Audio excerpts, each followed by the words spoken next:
Em crimes empresariais, o início costuma parecer simples. Prestar esclarecimentos, enviar documentos, tentar resolver tudo rápido. Mas no processo penal, o que parece simples no começo pode definir o rumo de todo o caso.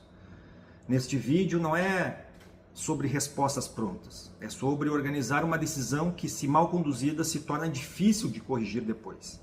Ao final, você vai compreender como decidir, no início de uma investigação ou acusação, entre falar, aguardar, produzir prova ou estruturar uma defesa.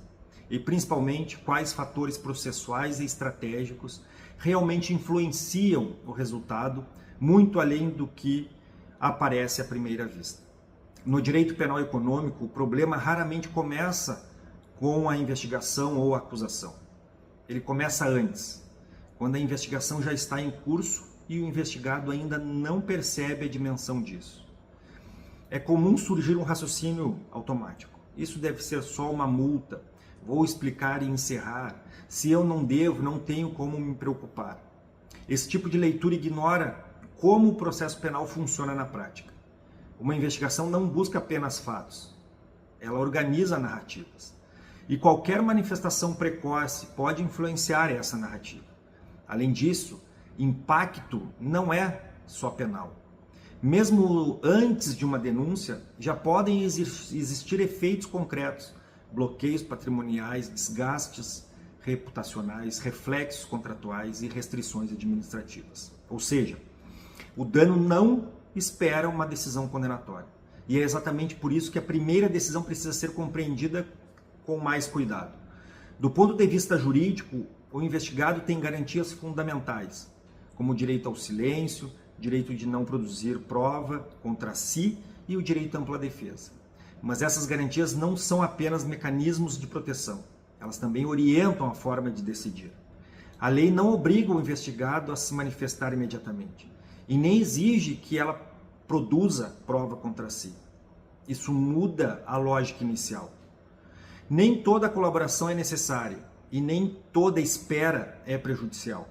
Por isso, antes de qualquer movimento, é essencial entender 3 pontos: em que fase o caso está, qual o nível de prova já existente e o que de fato a autoridade busca com aquela solicitação, aquela investigação. Sem essa leitura, a decisão deixa de ser jurídica e passa a ser reativa.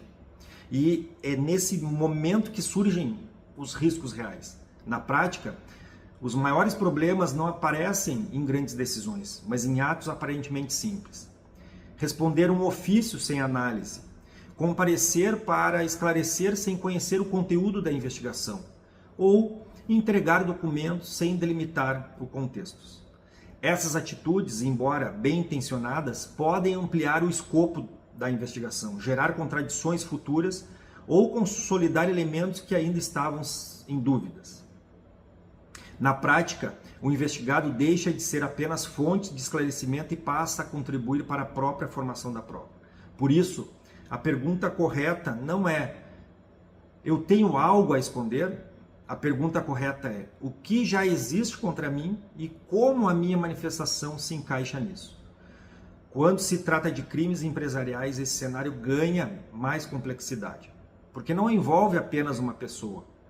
Há a empresa, sócios, diretores, colaboradores, contratos e muitas vezes órgãos reguladores. A prova costuma ser documental, extensa e compartilhada entre diferentes áreas. Além disso, é comum haver múltiplos investigados, cada um com interesse próprio. E os riscos não se limitam ao penal. Podem existir consequências fiscais, administrativas e principalmente reputacionais. Isso significa que uma decisão individual pode gerar impacto em toda a estrutura empresarial. Uma manifestação mal calibrada pode afetar contratos, provocar conflitos societários ou até gerar responsabilizações cruzadas. Por isso, a análise precisa ser mais ampla. Não basta avaliar o efeito penal imediato. É necessário considerar o impacto na empresa, a posição dos demais envolvidos e a coerência entre documentos, versões e estratégias.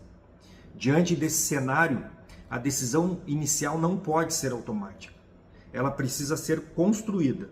Isso envolve mapear cenários, possíveis, compreender riscos imediatos e futuros e definir o momento adequado para cada movimento.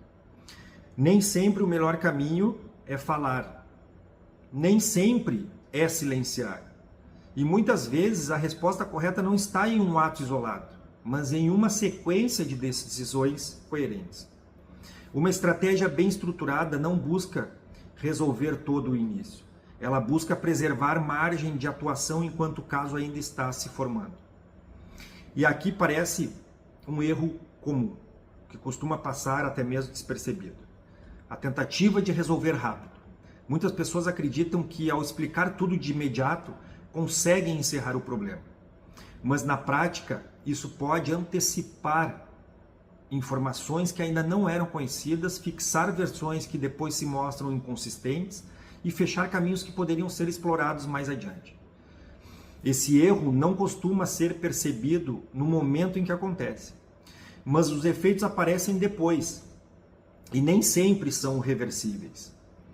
Um sinal de atenção é quando a urgência em responder é maior do que a compreensão do caso.